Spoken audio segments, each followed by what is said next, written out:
Presidenta de la Asociación de Alumnos y Amigos de la Universidad de la Experiencia, Carmen Rosa Martínez, Junta Directiva de ALUEX, un saludo también. Nuestro conferenciante de hoy, Francisco Linares Valcárcel, bueno, ya todos lo conocen como Paco Valcárcel, y al resto, señoras... Perdón, Linares Valcárcel, lo he leído muy rápido todo, perdón, Paco Linares. Y a todos ustedes, señoras, señores, muy buenas tardes. Gracias una semana más por estar aquí. Bienvenidos, bienvenidas. Séptima conferencia ya organizada por ALUEX dentro de su ciclo de conferencias Esperanza, Cultura y Experiencia. Con la conferencia de hoy arrancamos un miniciclo de 3 conferencias que nos llevarán hasta el próximo 10 de enero, en un miniciclo en el que trataremos de acercarnos precisamente a lo cercano, a lo nuestro. Inaugura este ciclo de conferencias, como les decía, el doctor en Filología Española, Francisco Linares Valcárcel, del que les voy a dar algún dato más. Ha ejercido como catedrático de Lengua Castellana y Literatura en distintos centros de enseñanza secundaria hasta su reciente jubilación como director del Instituto de Educación Secundaria Alto de los Molinos de Albacete. También ha sido profesor asociado del Departamento de Filología Hispánica y Clásica de la Facultad de Educación de Albacete. Miembro del Instituto de Estudios Albacetenses, don Juan Manuel, ha sido director del Departamento de Publicaciones y, posteriormente, también del Departamento de Filología. Actualmente, creo, sigue desempeñando el cargo de secretario técnico de esta institución. Tiene numerosas publicaciones sobre literatura del primer tercio del siglo XX, incluyendo su libro Representaciones teatrales en Albacete, 1901-1923. Y esta tarde, no sé si será una primicia, porque no sé si es algo ya sabido o no, pero al menos sí que es una noticia, creo, y es que nuestro conferenciante está a punto de publicar un nuevo libro que llevará por título Apuntes biográficos sobre el escritor y editor Artemio Precioso García, 1891-1945. Precisamente es de Artemio Precioso García de quien nos viene a hablar hoy nuestro protagonista, del también escritor, editor, periodista, político, del polifacético ellinero y de su forma de hacer literatura en el Madrid de los años 20. Así que por mi parte nada más, les dejo ya con nuestro conferenciante y con nuestra conferencia de hoy. Como siempre, esperamos que la disfruten cuando quieras. Buenas tardes, les agradezco la presencia, sobre todo en las condiciones que estamos con la pandemia y el COVID, doblemente. También agradezco a ALUEX esta nueva invitación para que les hable a ustedes en esta ocasión de un ellinero ilustre, como verán, sobre todo a Carmen Martínez Orellana y a Estela Molina.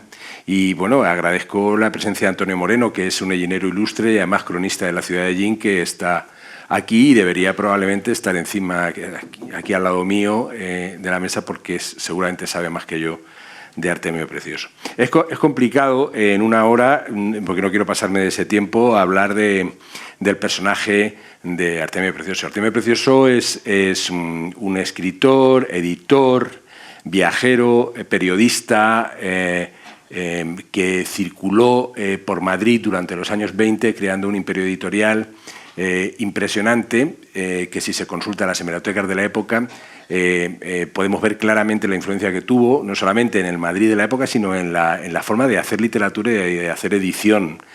Sin embargo, como tantos otros en aquellos años convulsos, sobre todo porque Madrid estaba lleno de periodistas y de escritores que querían triunfar y despuntar, unos lo hicieron, otros no, pero todos convivieron en las mismas tertulias, en los mismos sitios, acudían y viajaban en conjunto. Sin embargo, después la guerra pues separó de alguna manera a la gente, y solamente quedaron de pie algunos, no necesariamente siempre los mejores, pero quedaron en pie algunos que sí trascendieron y otros, sin embargo, pues cayeron en el olvido. Entonces, el caso de Artemio Precioso es uno de esos casos de un editor, sobre todo, y un periodista importante que hoy día no recuerda nada más que una calle de Ellín, algunas publicaciones. El propio Antonio Moreno, en su libro Ellineros Ilustres, da las pautas a seguir un poco sobre la investigación de este hombre. Bueno, ¿y quién era Artemio Precioso? Pues Artemio Precioso, ya digo, era un ellinero que nació en 1891 en Ellín, venía de una familia ya importante de la localidad. Su padre, José Precioso Roche, era un industrial maderero que llegó a tener hasta 3 fábricas, 3 serrerías por la zona de Ellín, en las minas, y que incluso llegó a tener tal fortuna, hizo mucho dinero, que montó una en Alcantarilla, que todavía, si se va a Alcantarilla, el edificio está en pie allí, una enorme. De tal manera que la familia vivió, mientras el padre vivió, el padre se casó 2 veces, tuvo muchos hijos, mientras el padre vivió, pues la familia fue acompañándolo, ¿no? Entonces, Artemio hijo, se educó en distintos sitios, y su educación, su infancia, influyó determinadamente en su obra posterior. Y hay muchas de las novelas, escribió 50 novelas cortas, pero en muchas de ellas recuerda con viveza todo lo que de pequeño experimentó, tanto en los colegios donde estudió como en las ciudades donde vivió. Entonces, bueno, pues el primer maestro que tuvo fue Antonio Molina. A los 7 años, cuando Artemio tiene 7 años, se trasladan al aserradero de Alcantarilla porque el negocio, dijéramos, está allí, y suponemos que se escolariza en el colegio local durante ese tiempo, y en 1901, cuando ya cuenta con 10 años, regresan a Ellín, y allí sí va al colegio de un famoso maestro que era José María Silvestre, y es el que lo inicia en el bachillerato. Al año siguiente es enviado al famoso Colegio de los Jesuitas de Orihuela, donde se educaban pues, las élites locales, no solamente los oriolanos, sino también los murcianos. Gran parte de albaceteños y ellineros estuvieron internos en aquel colegio. Entonces, la experiencia de Precioso en ese colegio fue muy determinante para la evolución de su carácter posterior. Era un colegio donde pues, se sufrían todos los rigores y las penalidades de los internados que había a principios del siglo, ¿no? Del frío, comida escasa, como él habla, para desayunar una taza de chocolate y un vaso de agua. Después los ponían juntos a los compañeros en el patio para salir a pasear, en función no de sus amistades, sino precisamente de sus rivalidades, para que así congeniaran de alguna manera. Y entonces, bueno, pues por ahí pasa un año, está enfermo, y al año siguiente lo mandan al Colegio de los Escolapios de Getafe, que es toda una experiencia para él, porque pues casi recién llegado al Colegio de los Escolapios ve cómo un cura de allí del colegio pues le da una gran paliza en público a uno de los internos que había allí, que estaban rezando el rosario, creo, si no recuerdo mal, y le da una gran paliza, incluso le muerde al niño, según él cuenta en sus memorias.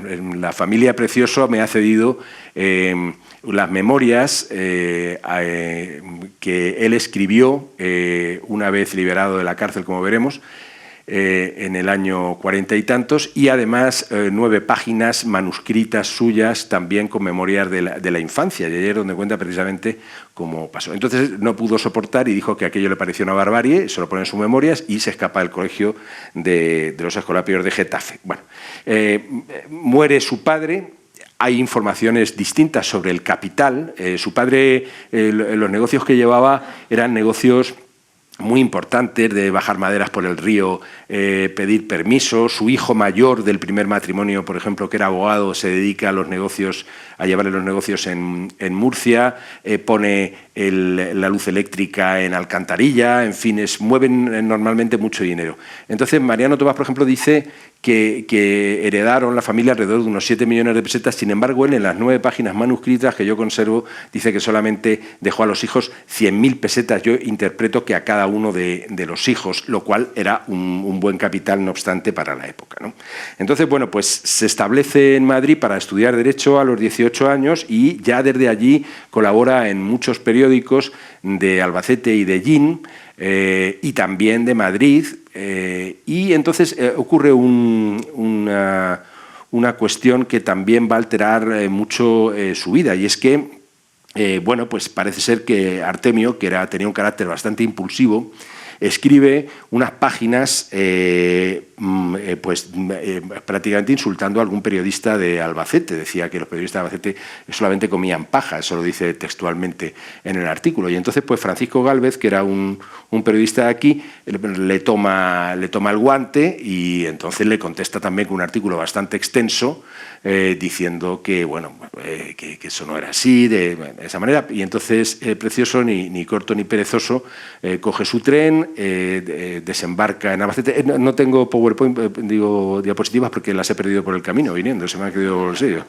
No, eran ilustrativas solamente. Pero bueno, había una bonita, que es una fotografía de las del Bazar Collado, que es de la caja de cerillas del Café El Progreso, que estaba justo en la acera pequeñita del ayuntamiento antiguo que da al paseo, lo que es hoy el Paseo de la Libertad. En esa pequeña acera había una... Bueno, pues se introduce en el Café El Progreso, y entonces con una pistola Browning que tenía y que conservó a lo largo de su vida, porque en Barcelona, mucho más adelante, también lo pararon y lo detuvieron una vez por portar armas de fuego, etcétera. Le dispara un tiro, y porque había 2 guardias municipales en el café, y rápidamente se abalanzaron sobre él para detenerlo. No lo mató, pero sí tuvieron que sacarlo de allí protegido, porque lo querían linchar en la puerta. Entonces, bueno, pues por supuesto ingresa en prisión mientras dura el juicio, y son 6 meses lo que permanece en prisión. Medita sobre su futuro y piensa que debe quedarse, que no quiere volver a Madrid, que podía haber matado a alguien, que podía haber arruinado su vida, y toda esa meditación le hace quedarse en Ellín de momento para ahí escribir, y entonces es donde funda las cabeceras, El Social de Ellín, Claridad, La Voluntad, etcétera, y también una pequeña novela escribe, se llamaba La Vida, es la primera novela que escribe, que la crítica pone bien. Contrae matrimonio con Mariana Ugarte Cristóbal, nacen 3 hijos de ahí, Mercedes, Marina y Artemio. Muere rápidamente su hermano José, con lo cual el dinero que podía venirle de la parte de alcantarilla también se ve seguramente frenado, y entonces la familia entera, imagino que viviría de lo que el padre dejó y las propiedades que podían tener, sobre todo pinares y montes en la zona de las minas en Ellín. Entonces, su esposa muere enseguida de la gripe, de la famosa epidemia de gripe del año 18, que murieron muchísima gente, y él se licencia en Derecho, por fin, porque había cursado la carrera en Madrid, la había cursado en Valencia, la había cursado en Murcia, por fin se licencia y decide quedarse en Ellín a ejercer, pero 2 años después del fallecimiento de su primera esposa, contrae matrimonio con una prima suya, Amelia Precioso Lafuente, y tiene 3 hijas, Amelia, que nace en Ellín, María, que ya nace en Madrid cuando van, y Soledad, la más pequeña, que nace en París cuando él está exiliado allí durante la dictadura de Primo de Rivera. Bueno, él va a Madrid con una carta de recomendación de Antonio Falcón para trabajar en el bufete de Santiago Alba, que era un político famoso de la época, aparte de periodista famoso. Entonces se le recibe, se le dice que vea papeles durante un par de meses allí en el bufete, y al final se le encarga un pleito, tiene que defender a un cliente del despacho que le habían dado un cargamento de patatas en mal estado. Entonces pasa el tiempo, va llegando el momento del juicio, él no hace absolutamente nada hasta llega un momento en que se ha dedicado pues a lo que más le gustaba, que era escribir, participar en periódicos, vivir la noche madrileña sobre todo, e ir a todos los espectáculos espectáculos y no hacer nada más. Entonces se despide del despacho de Santiago Alba y ya decide dedicarse exclusivamente a la literatura. Y entonces voy a pasar revista rápidamente, porque si no, no llegamos a ningún sitio, de sus empresas, ¿no? Él en prácticamente 24 meses, o sea, del 1 de mayo del 22 al 30 de mayo del 24, consolida todo el imperio editorial a base de, bueno, pues una promoción muy interesante y muy novedosa que no se había dado hasta el momento. Primero funda la gran revista cultural hispanoamericana, lo hace en el año 22, el 1 de mayo, es una revista grande, de la cual es un tocho de más de 100 páginas, del cual solamente salen 2 números en cuarto mayor, 200 páginas de extensión aproximadamente, a imitación de la revista España, que después dirigió Manuel Azaña, e intenta con eso, dijéramos, atraerse a la intelectualidad de Madrid, pero no lo consigue, y entonces inmediatamente después crea lo que va a ser la base de todo su imperio editorial, que es La Novela de Hoy, que es el proyecto que se sostuvo más tiempo y que empezó antes de la dictadura de Primo de Rivera y se extinguió un año después de la proclamación de la Segunda República. Entonces, bueno, La Novela de Hoy se publicó entre el año 22 y el año 32. Fueron 10 años y publicó 526 números. ¿Cuál fue el éxito de La Novela de Hoy? Había muchísimas colecciones, la Novela de Hoy, La Novela de Noche, Los Contemporáneos, etcétera, docenas de colecciones. ¿Por qué? Porque desde el principio del siglo se había progresivamente ido alfabetizando una gran cantidad de personas que no habían accedido nunca a la lectura. Si hacemos caso a las estadísticas, desde el año 5 aproximadamente hasta el año 20 hay una enorme cantidad de españoles y de españolas que aprenden a leer. Entonces, no aprenden a leer en los libros, bueno, aprenden a leer cuando aprenden, pero después lo que ellos compran son todo este tipo de colecciones que se venden en kioscos, que son novelas cortas, y que, bueno, pues tienen temas festivos, dijéramos de alguna manera. ¿Cómo lo hace él para triunfar sobre los demás? Porque se quita de en medio rápidamente a toda la competencia. Pues él paga 1.000 pesetas de la época por novela a cada uno de los autores y además les hace firmar exclusivas con él, de tal manera que donde se pagaban 200, 150, 200, como máximo 300 pesetas que se pagaban en Los Contemporáneos, pues él está pagando 1.000 pesetas a cada autor. Entonces atrae pues a un cúmulo de autores que vienen de todas partes. Voy a nombrar unos cuantos para que vean el batiburrillo, porque verán que hay algunos nombres que conocen y otros que, sin embargo, no conocen. Hermanos Álvarez Quinteno, Pedro Mata, Venceslao Fernández Flórez, José María Salaverría, Antonio de Hoyos y Vinén, José Francés, Gómez de la Serna, Pío Baroja, Blasco Ibáñez, del que fue muy amigo, por cierto, Tomás Borrá, Joaquín Belda, Linares Rivas, Franco Rodríguez, Cristóbal de Castro, Ortega Munilla, Hernández Catal, Berto Insúa, etcétera, etcétera. Muchos de ellos, no les sonarán, sin embargo, tuvieron una actividad muchísimo mayor que el propio Precioso en la escritura durante los años 20 y 30 hasta la Guerra Civil, y algunos, sin embargo, sí los reconocen porque han pasado a la historia de la literatura. Es como una criba, si nosotros dejamos caer, ¿verdad?, y algo va cayendo al suelo y lo que se queda en el cesto pues es lo que después pasa. No necesariamente fueron los mejores, pero sí los que en un momento determinado supieron sortear mejor o hacer mejor la suerte durante esos años 20, donde convivían gente de todo tipo, ideología, extracción social, bohemia, etcétera, en un Madrid y en las redacciones de los periódicos, donde se juntaban los redactores de una ideología y de otra ideología sin ningún aparente problema, hasta que los problemas empezaron a surgir, ¿no? Bueno, pues entonces con esta publicación él, dijéramos que triunfa. Después inaugura la revista La Vida, que estuvo solamente unos meses y la utiliza al principio de manera humorística y después para entrar ya en polémica con Primo de Rivera, que el 13 de septiembre del 23 empieza la dictadura de Primo de Rivera y entonces él saca Los Hombres Libres. Los Hombres Libres es una revista que también tuvo escaso recorrido, pero porque la censura se cebó con ella. En principio, la ideología que reinaba en esta época era que todo el mundo quería derribar a los gobiernos que habían estado alternándose en el poder durante tantos años, y estaba todo el mundo harto de la política, y se le llamaba, de hecho, coges cualquier periódico de cualquier ideología y lees la vieja política, los viejos políticos. Entonces, los viejos políticos no los quiere nadie. Entonces, en un momento determinado, la dictadura de Primo de Rivera, en el mismo periódico, en la misma revista, por ejemplo, en Los Hombres Libres, hay columnas donde no ven mal el que con tal de que la vieja política haya caído, Primo de Rivera haya subido al poder, y sin embargo, dentro de la misma, de la misma publicación, otros ven fatal que haya un dictador y piden elecciones democráticas, etcétera. Todo muy mezclado. Después, en el año 24, aparece la revista Muchas Gracias, que es una revista claramente humorística, con sus secciones muy bien delimitadas. Duró mucho tiempo, 415 números, hasta el 20 de febrero del año 32. Tenía un influjo directo de la revista La Vida Galante, por ejemplo, que es una revista que había leído Artemio Precioso en su adolescencia y en su juventud, que dirigía Eduardo Zamacois.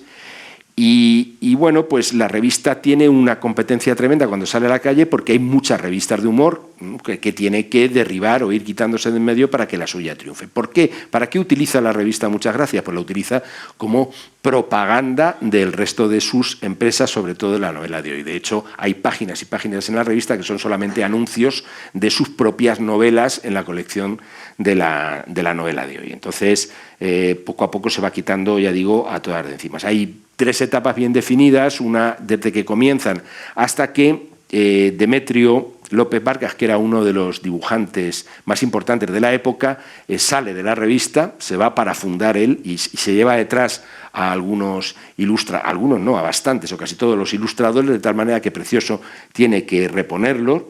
Después otro iría hasta la venta que Precioso hace de sus empresas a CIAP, ¿no?, que es la Compañía Iberoamericana de Publicaciones, y después el tercero, que va desde la venta propia hasta la extinción de la revista. Tiene 2 publicaciones más a lo largo de su vida, o 2 empresas, dijéramoslo así: La Novela de Noche, que es como una continuación de la novela de hoy. Lo que pasa es que se vende un poco más cara, a 1 peseta, tienen un poquito más de volumen, 120, 130 páginas la novela, es un poquito más atrevida y más picante que las otras novelas, y tiene un recorrido también mucho más corto, puesto que termina el 30 de septiembre del 26. Y por último, saca una cosita que se llama El Folletín Divertido, donde saca solamente 5 números. Eso es como un colofón prácticamente a no tener en cuenta. Y dentro de toda esa maniobra, esas 7 publicaciones, funda la editorial Atlántida, que es una editorial que publica monografías y libros. Entonces, esa es toda su vida empresarial. Él mismo, en su obra, publicó 40 novelas de formato corto. La familia nos ha dejado una novela inédita y 2 cuentos. Cuentos repartidos en todas las publicaciones, en ABC, en La Estampa, en muchas publicaciones, cuentos que se deberían recopilar, y por supuesto una enorme cantidad de colaboraciones en prensa, porque él escribía absolutamente de todo. Ya lo abrevio aquí en los periodos, tanto en el periodo de cuando va a Madrid, en el periodo de cuando empieza a viajar a Francia, o el periodo cuando permanece en Francia. Él escribe sobre lo que ve. Es un viajero empedernido, por tanto, es un cronista de viajes. Fue un político, porque llegó a ser gobernador de Toledo y después llegó a ser gobernador de Lugo. Entonces, hace crónica política, conoce a todos los políticos presidentes del gobierno, a los cuales entrevista. Es un enamorado del teatro, hace crónica teatral también, crónica literaria.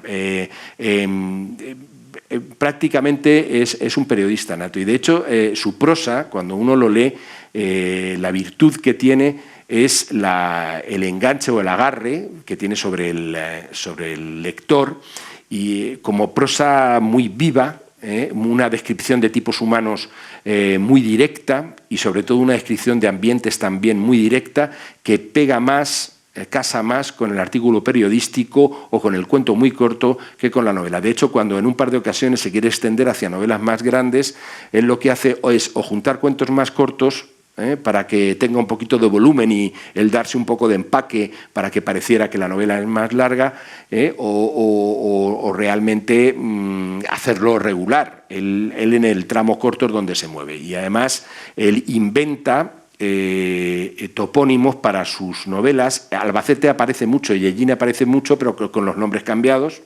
Albacete es Alba Blanca, es Alba Negra, lo llama de muchas maneras, Yellín también. Sin embargo, curiosamente, también hay novelas que se desarrollan en Murcia que no cambia ahí el nombre de la ciudad, y en Murcia, pueblos, algezares, en los alcázares, por ejemplo, sitúa un par de novelas.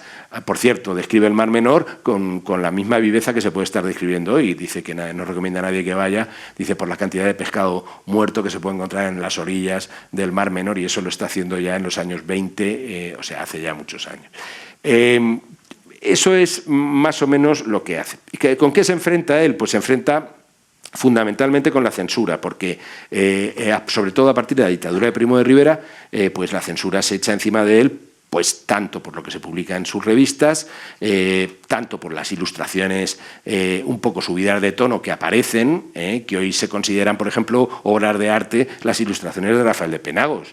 Y Penagos, entonces, que empezó con Precioso y colaboró en pues las chicas de Penagos, bueno, pues hacían que muchas veces se retiraran las ediciones. Entonces hay que centrar bien eso, ¿no?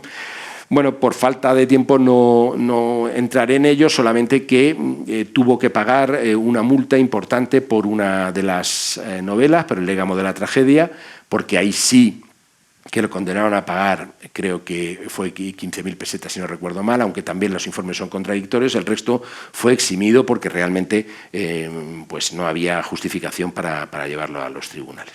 Por otra parte, también Precioso tuvo, ya llegado a Madrid, asistió a todos los homenajes. Hay un libro entero, no suyo, dedicado a por qué había tantos homenajes y tantos banquetes en Madrid de la época. Y era porque hoy en día tenemos esto, pero entonces no tenían esto, y todo el mundo que quería ser conocido en Madrid tenía que ir por las noches a los banquetes que se organizaban por las editoriales, por los escritores, por los ilustradores. Era suficiente la excusa del cumpleaños de alguien, de que alguien habría sacado un libro, de que alguien, para que todo el Madrid intelectual de la época apareciera en cenas multitudinarias de más de 100 personas, donde se mezclaban todo el mundo, desde los que no tenían que comer, como Vidal y Planas, por ejemplo, que era un bohemio que se apuntaba absolutamente a todas, y después estuvo en la cárcel porque mató en el Teatro Eslava, en un camerino, mató a otro escritor, a Luis Antón del Olmet.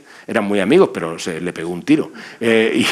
Y por cuestiones de rivalidades de letras, Y entonces, pues Vidal y Planas, por ejemplo, Precioso rápidamente vio la potencialidad que tenía ese asunto, y entonces lo cogió bajo su manto, hizo que se casara con su novia, que era una exprostituta madrileña, y los casó en la cárcel, donde fue testigo el carcelero, y donde los casó el capellán de allí de la cárcel, a ella vestida de negro entera, y entonces todo eso lo publicitó Artemio Precioso en sus revistas, y utilizó a Vidal y Planas, y que le agradeció toda la vida el dinero que le hizo ganar.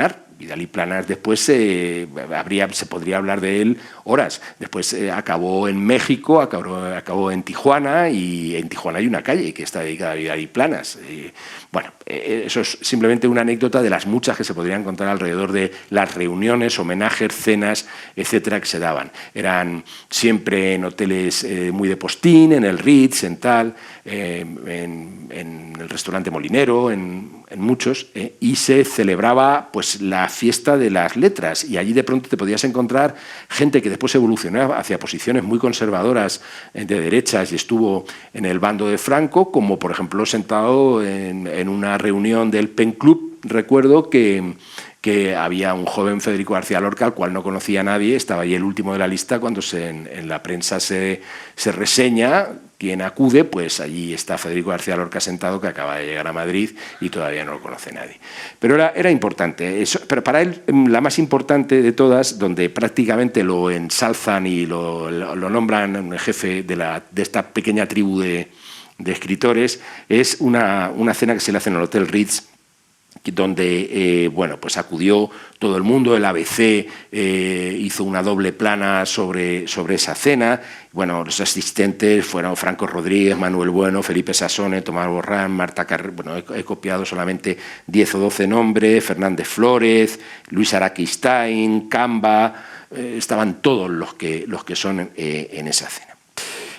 Otra cuestión también simultánea son los viajes. Precioso viajaba mucho y le encantaba viajar a Francia.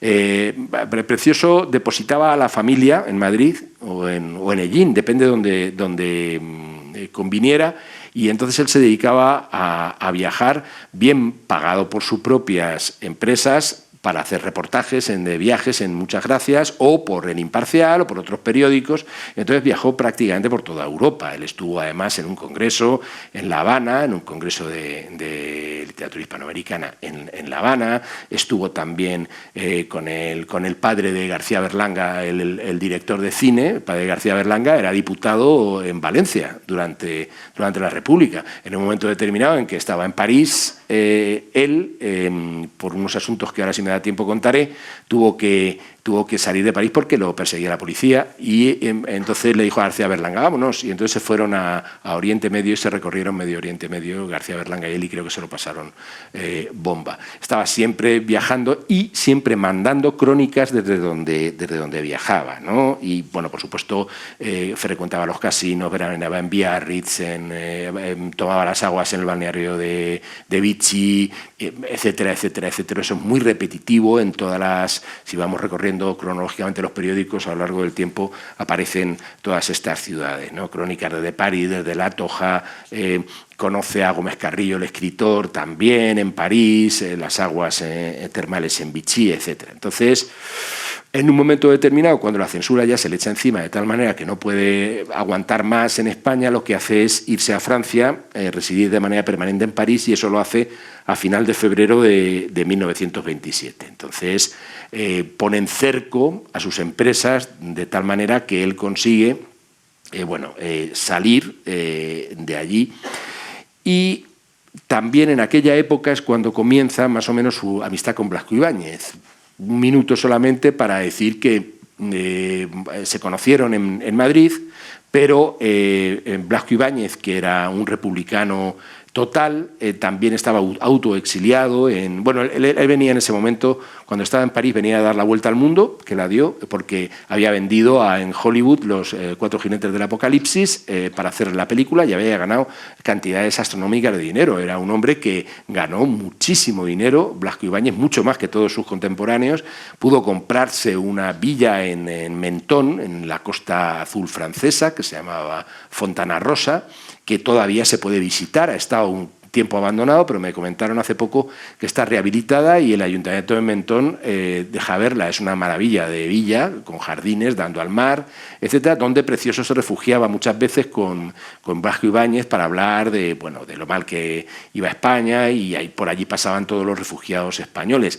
Él conectó también, por supuesto, con Unamuno, que después de su exilio en Fuerteventura recaló en Francia, y cuando Unamuno llegó, allí estaba Artemio Precioso, que aprendió a conducir en Francia con su coche para recogerlo y asistir, por ejemplo, al discurso que hizo Sánchez Guerra, el político, cuando también tuvo que exiliarse en Francia, etcétera.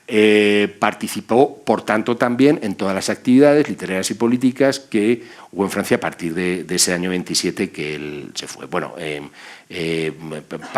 casi participó en una intentona para derribar al régimen, la intentona que hizo Sánchez Guerra, que al final no salió, y es por lo que a él la policía lo seguía, porque como era muy amigo de Sánchez Guerra, pues si Sánchez Guerra había intentado derribar la dictadura de Primo de Rivera en España, pues entonces a Precioso había que seguirlo, y entonces cuando se fue de viaje con este.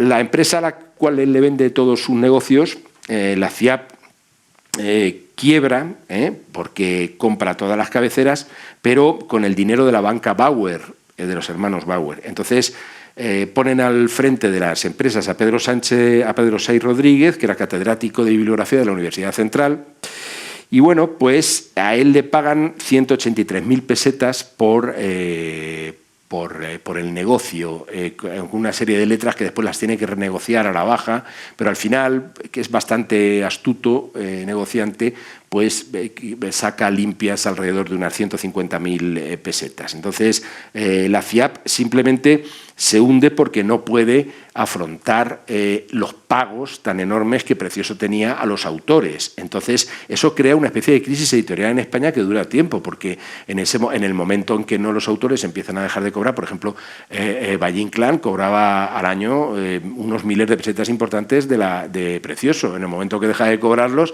Valle Inclán se queda sin dinero, porque él no vende tanto como para vivir de la literatura, y entonces se le tiene que crear un puesto, el gobierno le crea un puesto a Valle Inclán para que pueda vivir, simplemente. Y entonces eso se amplía a otros escritores también de la época, donde todos tienen que recolocarse rápidamente en las redacciones de los periódicos, en otros sitios, porque la FIAP, que lleva muchas empresas, quiebra y se viene abajo, ¿no?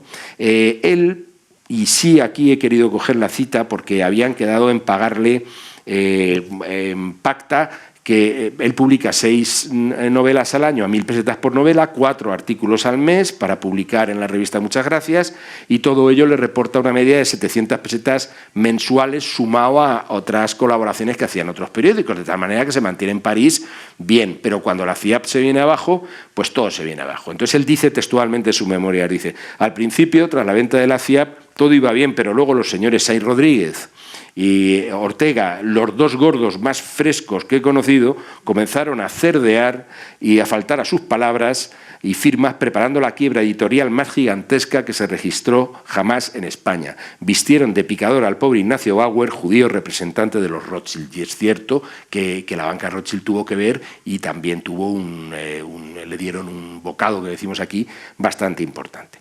Bueno, pues él permanece en París, como he dicho, haciendo todas esas actividades que he comentado.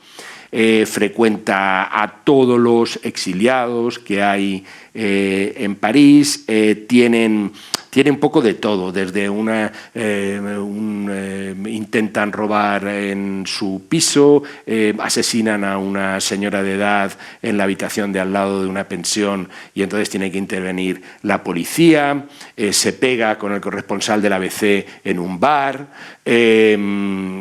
múltiples actividades que tendríamos que hacer un listado y sería muy pesado. Él fundamentalmente lo que sigue haciendo es escribiendo en prensa, que entonces ya al prescindir de los ingresos que tenía por parte de sus propias empresas tiene que buscarse la vida, y entonces su mujer manda con bastante más cabeza que él, y le dice: mira, vamos a hacer una cosa con el fijo que tú tienes, porque cuando Salvador de Madariaga lo hacen embajador de España en París, lo que hace es pagarle a Precioso un sueldo, y entonces él acuerda con su mujer que el sueldo fijo se lo lleva a ella, a Jean y a los niños, y entonces él que se queda en París viviendo de lo que pueda vender de sus colaboraciones en prensa, y entonces así va pasando el tiempo en París durante todo ese tiempo. Bien, en distintos domicilios, unas veces pensiones, otras veces cuando la familia acude a pasar el tiempo en pisos alquilados, etc. El caso es que, bueno, llega un momento determinado en que cuando llega la República, él sigue allí en el año 34, pero en un momento determinado, por su defensa de la República y por su oposición a la dictadura de Primo de Rivera, pues es nombrado gobernador civil de Toledo. Él acepta a regañadientes, porque, como su hijo dice, su hijo Artemio, que por cierto fue fundador de Greenpeace, cosa que poca gente sabe, porque Artemio hijo tiene otra historia paralela más interesante casi que la del padre. Salió de España robando un avión al final de la Guerra Civil, a punta de pistola aterrizó en Orán, después cayó en la Unión Soviética, fue militar allí, se hizo economista en Checoslovaquia, volvió a España, que cuando lo dejaron venir, vendía cristales y cristalerías por las casas, un señor que era catedrático en Checoslovaquia y ya había escrito unos manuales de economía ecológica avanzadísimos, y después aquí en España, ya con edad, con bastante edad, con 60 y tantos años, fundó Greenpeace, fue uno de los fundadores. Este es el hijo mayor de Artemio, que no llegaron a verse porque se separaron durante la guerra. Bueno, el caso es que lo hacen gobernador civil de Toledo. Él habitaba allí en un caserón sin calefacción y con goteras. Toledo le gusta la ciudad porque le gusta mucho lo monumental, dirige bien y con bastante capacidad la gobernación de la ciudad, no riñe con nadie, hace una cosa bastante complicada y es autorizar la procesión del Corpus cuando cuando dijéramos que las leyes de la República no permitían eso. En un momento determinado reúne a todas las fuerzas políticas y consensúa el que la procesión del Corpus salga. Eso le va a salvar la vida después, cuando es encarcelado, porque el cardenal Gomá, que entonces está en Toledo, le va a escribir una carta al tribunal que lo está juzgando diciendo que Artemio Precioso era todo un caballero, que en ningún momento puso ninguna objeción en Toledo y que lo dirigió la ciudad con mano maestra. Tuvo que afrontar también la huelga del campesinado, etcétera, pero no tuvo demasiados problemas allí. El 28 de junio del 34 lo nombran gobernador de Lugo. Ahí ya la cuestión era un poco más peliagudo, ¿no?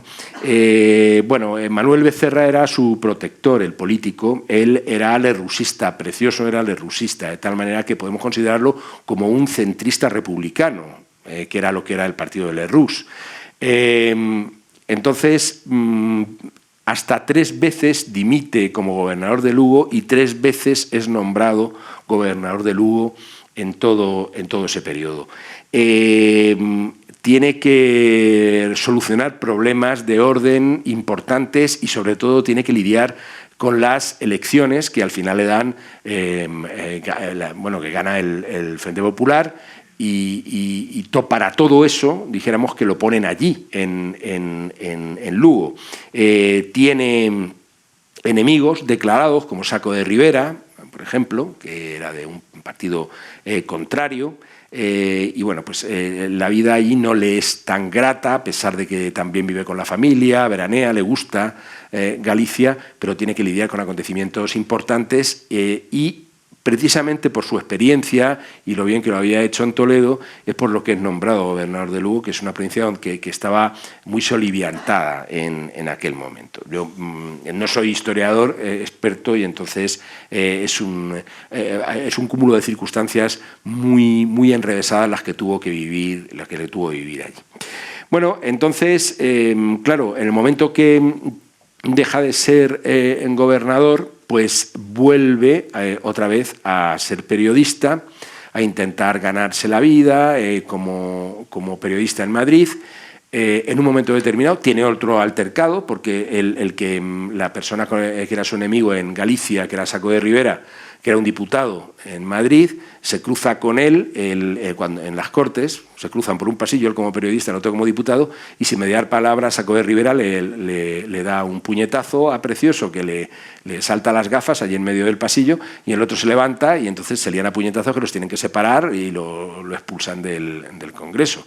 Debían tener una rivalidad tremenda, ya digo, porque 2 veces al menos de las 3 que dimitió fue por culpa o por el acoso de Saco de Rivera. Parece que había unas noticias que solamente he podido rastrear en La Verdad de Murcia, en un diario de Murcia, no recuerdo si es La Verdad, donde Saco de Rivera lo acusaba de quedarse con las licencias, con el dinero de las licencias de caza o de las armas de Lugo, pero sin embargo después en el periódico que leí, eso decían que era absolutamente falso. De hecho lo vuelven otra vez a nombrar gobernador de Lugo, ¿no? Bien. Llega un momento en que no puede vivir de la prensa como vivía antes y empieza la guerra civil. Él está en Madrid, su hijo inmediatamente coge las armas, se va a defender a Guadarrama, cae herido en una mano gravemente porque se le rajan los tendones. Precioso, que está en Madrid, consigue que el cirujano de la asociación, de la prensa, vaya a poder operar a su hijo, lo está cuidando, y el hijo vuelve otra vez al frente y él decide volverse a Hellín con la familia pensando que en el pueblo va a estar mejor. Entonces Manuel Becerra, el político, echa mano de él porque después de 1 año y pico no tenía ingresos ningunos, y entonces lo nombran juez de primera instancia de Casas Ibáñez, y unos meses después queda vacante el puesto en Hellín y es juez de primera instancia en Hellín. Y como juez le sorprende el final de la Guerra Civil, y por tanto inmediatamente, el día 2, van a detenerlo a su casa, ¿no? Vamos a ver. Bien, el día 2 es detenido a las 6 de la mañana por 5 jóvenes con pistolas en casa de su suegra, donde reside con su familia, y es conducido a la cárcel que dirigía entonces don Fernando Arnao, con el que Precioso había tenido mucho contacto como juez de Hellín. Claro, entonces, en un momento determinado cuenta en sus memorias que cuando lo llevan a la prisión, don Fernando Arnao lo ve subir y se queda muy extrañado de que lo hayan detenido, porque realmente él no tiene antecedentes más allá de los puestos políticos que puede haber ocupado, que no eran tampoco de una relevancia, de una significación tan grande como para una detención. Pero bueno, el caso es que lo detienen. Entonces, de la cárcel lo trasladan a la comandancia militar, y se sigue con las detenciones de los primeros días. Y entonces, bueno, la familia no está muy intranquila porque piensa que va a salir enseguida. Incluso el propio director de la cárcel le dice que no se preocupe, que en unos días va a salir de allí. De poco a poco el espacio pequeño que había, porque habilitan, me parece que son el convento de los franciscanos o algo así, no recuerdo ahora mismo, como cárcel, y entonces poco a poco se va llenando, va teniendo cada vez menos espacio, van estando cada vez más incómodos. Dice que en su calabozo de unos 3 metros cuadrados, dice que llegaron a estar entre 15 y 20 hombres, la gente se asoma por las ventanillas, por las ventanas a insultarlos. No habla en sus memorias en ningún momento de maltrato físico, sí verbal, hacia los presos. No todos. El director de la cárcel, de hecho, separaba rápidamente a aquellos cuidadores o aquellos carceleros que insultaban a los presos, los separaba, pues no quería que hubiera un ambiente excesivamente agresivo en la cárcel. Lo trasladan a una celda un poquito más grande, de 6 metros por 8, con colchonetas en el suelo, y entonces, bueno, pues pocos días después de ser detenidos ya eran centenares de gente, como en todas partes, lo que había allí. Entonces, bueno, pues les dejan recibir comida que venía de sus casas, y con el paso del tiempo las condiciones pues se van endureciendo, simplemente porque el optimismo se va derrumbando. Los que pensaban que iban a salir enseguida ven que pasan los días y pasan los meses, y no salen, a pesar de que corre la especie de que todo aquel que no tenga delito de sangre no tiene nada de qué preocuparse, pero el caso es que siguen allí. Entonces, bueno, pues pasan los meses, la situación no mejora, pasa a la cárcel de partido, se habilitó el convento, efectivamente, de los franciscanos para recibir a la gente apresada, se habilitó la galería central de la cárcel de Hellín, que tenía capacidad para 100 presos, y bueno, pues a pesar de todo esto, dicen sus memorias que no estaba mal, porque por lo menos en la cárcel del partido había agua corriente y habría lavabos, cosa que en otros sitios, por supuesto, no había, ¿no? Es juzgado por primera vez el 17 de mayo del 39 en un consejo de guerra, junto con otros 22 detenidos, ¿no? Habla de falangistas que suben y bajan las escaleras del juzgado, y entonces, bueno, pues hay algunas condenas a muerte, y a él también le da la condena a muerte. Pero parece que en la sala hay una especie de revuelo cuando dan esa condena a muerte, que hace que recapaciten y lo condenen a 12 años y un día de prisión nada más, porque incluso la propia gente del pueblo no entendía por qué a ese señor lo condenaban a muerte sin tener delitos de sangre ni nada de eso. De tal manera que lo condena a 12 años y un día, pero la sentencia no es aprobada por las irregularidades y tiene que acudir a juicio nuevamente después. Mientras tanto, toma un puesto en la oficina de la cárcel porque él tiene su máquina portátil, su Remington en su casa, y entonces se encarga de la oficina. Don Fernando Arnao acepta durante un tiempo y entonces, bueno, pues entra para hacerse cargo de lo que es el Diario de Redención. El Diario de Redención era un diario que se publicaba en toda España, en todas las cárceles, donde los presos escribían artículos laudatorios hacia Franco y hacia el régimen y para poder así disminuir sus penas, ¿no? Entonces le encargan a don Fernando Arnao que escriba pues sus artículos ahí. Él pues se hace un poco el remoroso, escribe pero no le gusta mucho a don Fernando Arnao, porque lo que quería era que escribiera un artículo diciendo que la cárcel de Llín se dirigía maravillosamente bien. Y entonces no lo consigue porque no aceptan en la central del periódico Redención los artículos que él manda, de tal forma que lo sustituyen por otro joven que hay allí en la oficina que sí hace un artículo más laudatorio, pero que curiosamente tampoco es aceptado. Entonces don Fernando Arnao lo vuelve a poner al cargo. Entonces la cosa cambia cuando al director lo trasladan a Almodóvar del Campo porque habían fusilado al director de la cárcel de Almodóvar porque se le habían fugado unos presos y entonces automáticamente lo fusilan y allí mandan a don Fernando Arnao.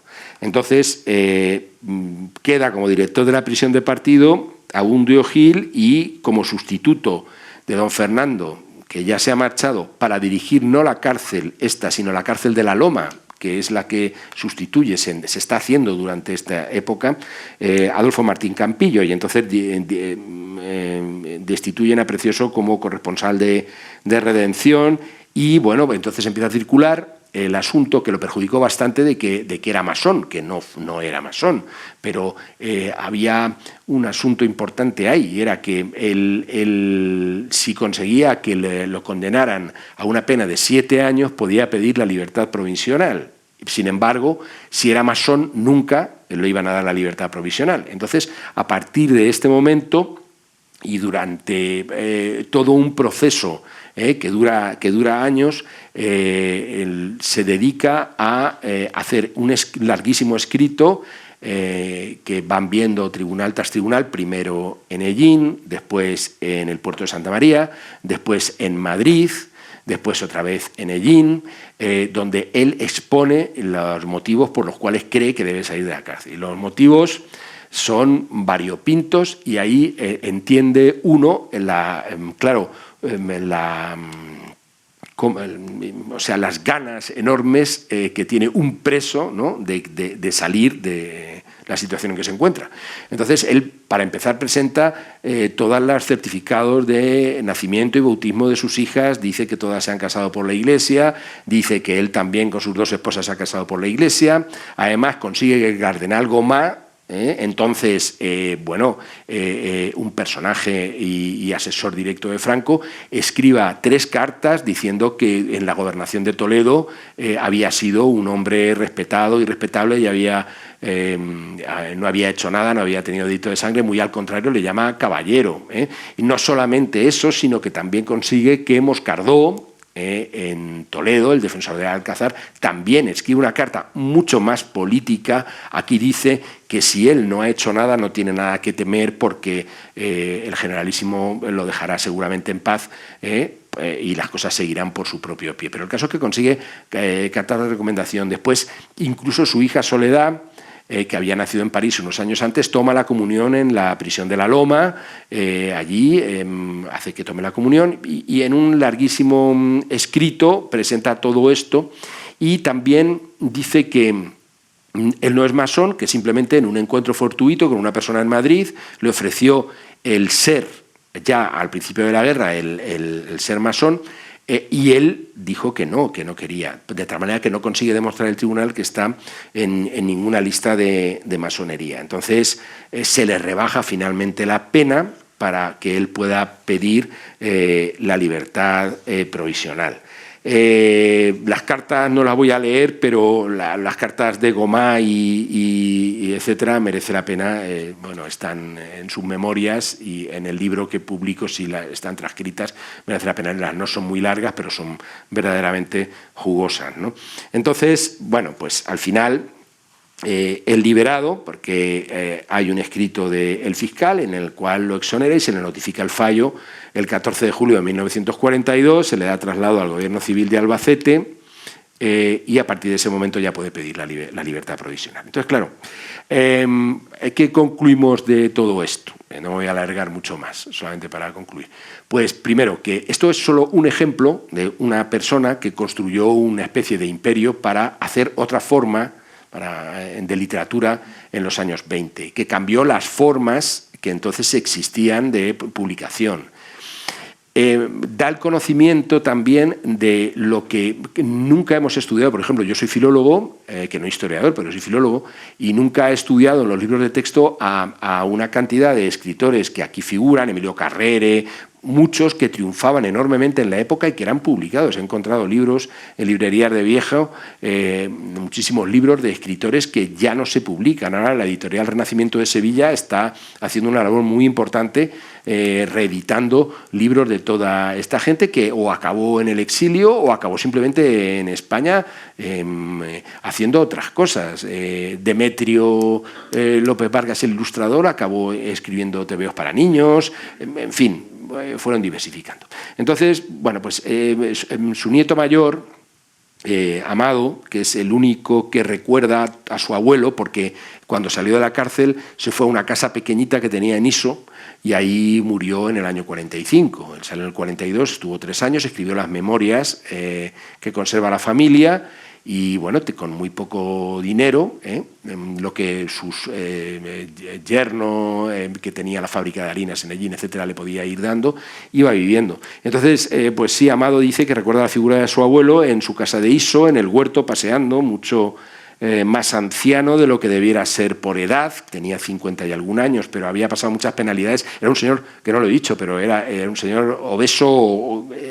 Bueno, tiene un libro que se llama La tragedia del gordo. Estaba gordísimo, estaba siempre en balnearios intentando adelgazar, de pronto adelgazaba 14 kilos, engordaba, pero en fin, es una pena que se hayan perdido las diapositivas por ver esto.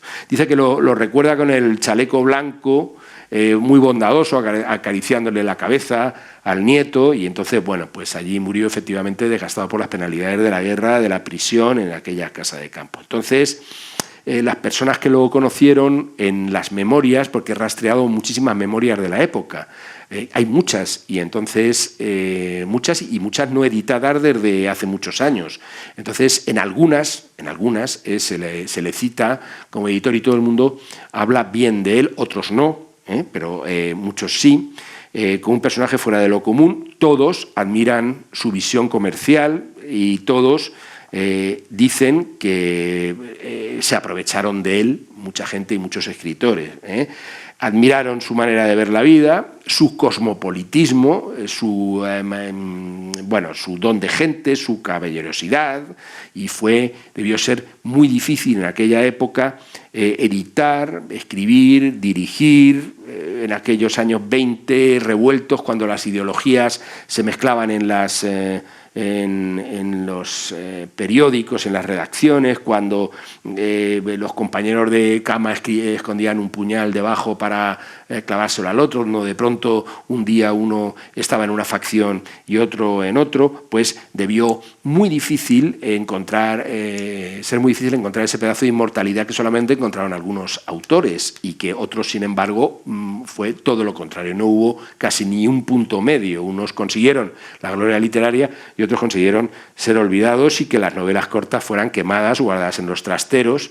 Yo recuerdo, en casa de mi abuelo había una caja de cartón con novelas cortas de las colecciones estas, que mi abuelo siempre decía, eso no se toca, y de pronto desaparecieron en un momento determinado, aquello desapareció de ahí. Entonces, bueno, yo creo que lo que existía era mucho miedo a contar que existieron otros escritores que pensaban de otra manera y que rellenaron también las costuras de la historia ¿no? Y que pues necesitan un hueco al menos o alguna voz que los recuerde de vez en cuando para que podamos descubrir pues eso que deberíamos hacer, que es la otra forma de hacer literatura que no conocemos y que se hizo durante los años 20 y 30. Y eso es todo. Muchas gracias. Sí, qué placer escucharle. Bueno, creo que coincidimos, que nos ha gustado mucho. Muchísimas gracias. Si hay alguna pregunta, pueden levantar la mano y hacia allá me dirigiré. ¿Alguna cuestión referente a la conferencia? Es muy simple. Buenas tardes. Paco, yo quería darte la oportunidad de contar un poquito más acerca de la relación, aunque sea brevemente, acerca de la relación de Precioso con Blasco Ibáñez o incluso con Gómez de la Serna, que tienes ahí una nutrida colección de anécdotas, pues que nos cuentes un poquito más acerca de ello. Bueno, sí, Blasco Ibáñez y Precioso los unía lo que se llamaba entonces la fe republicana, ¿no? Eran republicanos hasta la médula. Y además les unía, entre lo que se deja entrever, entre costuras, es que les encantaba vivir bien a los dos. O sea, les encantaba a los dos los restaurantes buenos, los vinos buenos. O sea, y bueno, como he dicho, Blasco Ibáñez recorrió el mundo, pero sin embargo se aventuraban políticamente más allá de lo que posiblemente fuera lo prudente, sobre todo Blasco. Entonces Blasco llega ya famoso, muy famoso a España cuando Precioso está empezando. Entonces, sin embargo, se acerca a él y lo recibe, se ven primero en Madrid en un banquete y después durante 3 horas en el hotel en París, si no recuerdo mal, en el Hotel Credits en París, hablan durante 3 horas y entonces acuerda Blasco Ibáñez que va a escribir 12 novelas para la colección de Precioso de la novela de hoy. Y para ello rompe con otras colecciones como Los Contemporáneos, que tenía prometida alguna de las publicaciones, y entonces se compromete con él porque ve potencial en el joven, ilusión en crear empresas, y de hecho ellos, hasta la muerte del propio Blasco Ibáñez, querían formar, junto con Carlos Esplá, que Carlos Esplá era el secretario de Blasco, querían crear una publicación. Lo que pasa es que Blasco Ibáñez empezó a quedarse ciego, a perder vista, le costaba mucho escribir, las publicaciones fueron llegando mucho más lentamente de lo que creían. Sí es cierto que lo que hizo Precioso en París es hacerle un poco, dijéramos, de ayuda de cámara, o sea, estaba un poco reñido con el político, con Sánchez Guerra, y él, por ejemplo, Precioso consiguió una entrevista, que se entrevistaran en el hotel, en los dos, Blasco Ibáñez y Sánchez Guerra, a ver si podían llegar a un acuerdo político, al cual no llegaron, pero sin embargo los dos personajes que tenían una intensidad intelectual muy, muy alta, pues sí coaligaron muy bien. Él también, Precioso, se llevaba muy bien con la esposa de Blasco, doña Elena Bulnes, y con Libertad, la hija de Blasco Ibáñez, estuvo en el entierro, que no fue un entierro realmente, en Mentón, porque fue al año siguiente cuando una procesión cívica fue desde Valencia a recoger los restos de Blasco, que creo, si no recuerdo mal, que tampoco los recogieron, que fue a los 4 años cuando ya en la República se le recibió, se le recogió en Mentón en un barco, el féretro, y se le llevó a Valencia a Blasco Ibáñez, donde estaba el presidente de la República esperando con todos los honores y todas las banderas puestas al gran republicano que había sido, que llevaba sin venir por España muchos años, ¿no? Bueno, pues en todo ese tránsito, en todas esas cosas, en París y en Mentón, estaba siempre Precioso mezclado con él, aparte de publicarle todas las novelas que le mandó, etcétera, etcétera, y hacer proyectos juntos, dentro de que, ya digo, Blasco Ibáñez en aquellos momentos estaba un poquito parado por la ceguera. ¿Y con quién me has dicho? ¿Con?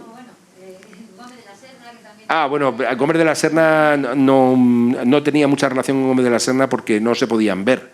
En un momento determinado, a un colaborador suyo que se llamaba Benlliure y Tuero, que era el hijo de Mariano Benlliure, el escultor, era un periodista con un mal humor, dijéramoslo así, bastante intenso, Y entonces se reía directamente, en la revista Muchas Gracias se reía de Gómez de la Serna, y de hecho las caricaturas que había de Gómez de la Serna en un circo y montando tal, tenían unos pies siempre jocosos, riéndose de él, diciendo que lo que hacía Gómez de la Serna no era literatura, y etcétera. Entonces esa es la no relación que tuvo Artemio Precioso con Gómez de la Serna a través de sus colaboradores, con Gómez de la Serna y con muchos otros con los cuales sí tuvo una relación más intensa, y sin embargo después se sintió traicionado, como con Venceslao Fernández Flores, que eran muy amigos, le dejó dinero, y sin embargo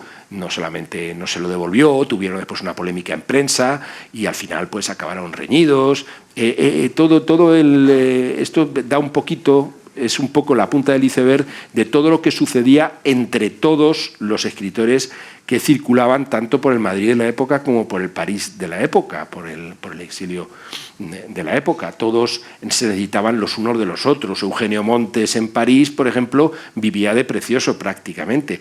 Eugenio Montes, que era un periodista y escritor que en un principio era republicano y después se volvió filonazi porque el periódico lo mandó como corresponsal a Alemania, fue con una señorita que se llamaba Natividad Zaro, que era una bailarina, intérprete y actriz muy interesante, muy amiga de Federico García Lorca, que había trabajado con Federico García Lorca en La Barraca, pero que se encontró con Eugenio Montes y entonces se enamoró de Montes y fue detrás de él a París, y no tenían un duro y Precioso iba pagando por delante y ellos iban detrás, y intentó huir de ellos varias veces, 2 o 3 ocasiones, huir en el sentido de que se cambiaba de domicilio sin avisarles, y entonces aparecían en la pensión donde él estaba otra vez nuevamente, y tenía él que justificar delante de la patrona de la pensión el que no le pagaran durante meses, ese tipo de cosas. Pero eso era frecuente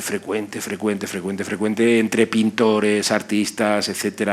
Era una especie de bohemia, no era la bohemia del siglo XIX, que era otra, era una bohemia mucho más ruin, dijéramos, de verdad, de morir de hambre, pero sí era una bohemia a veces buscada, porque también buscaban eso, tenía un tirón importante en las ventas, pero bueno, pues se daba, claro. Se daba. Muy bien. ¿Alguna cuestión más? Vamos para acá.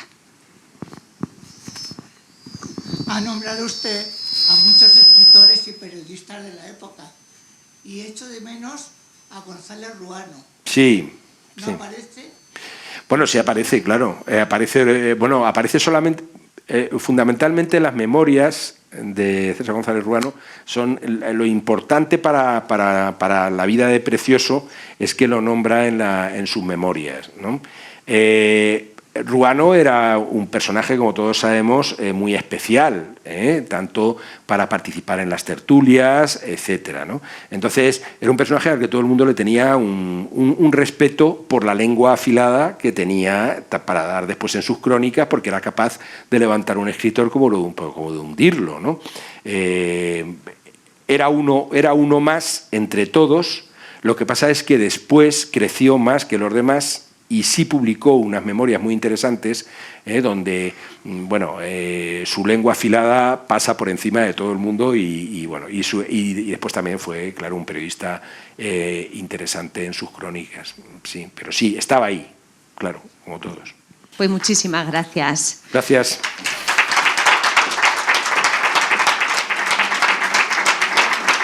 Sí que vamos a pedir a nuestra presidenta de ALUEX, a Carmen Rosa Martínez, que nos acompañe.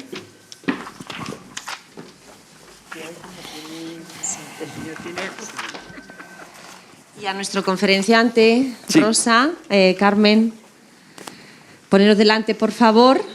¿Sí? ¿Ahí? Bueno, pues aquí un detallito con el que agradecer la presencia de Francisco Linares y esta increíble conferencia con la que nos ha deleitado. Muy bien. Muy bien. Bueno, pues un detalle de agradecimiento. Sí. Mientras tanto, les recuerdo que la próxima conferencia tendrá lugar el lunes 20 de diciembre. En este caso correrá a cargo de Vicente Carrión, doctor en Geografía e Historia, y versará sobre Don José de Salamanca y su relación con Albacete. Así que, como siempre, les esperamos la próxima semana y, mientras tanto, que descansen. Gracias.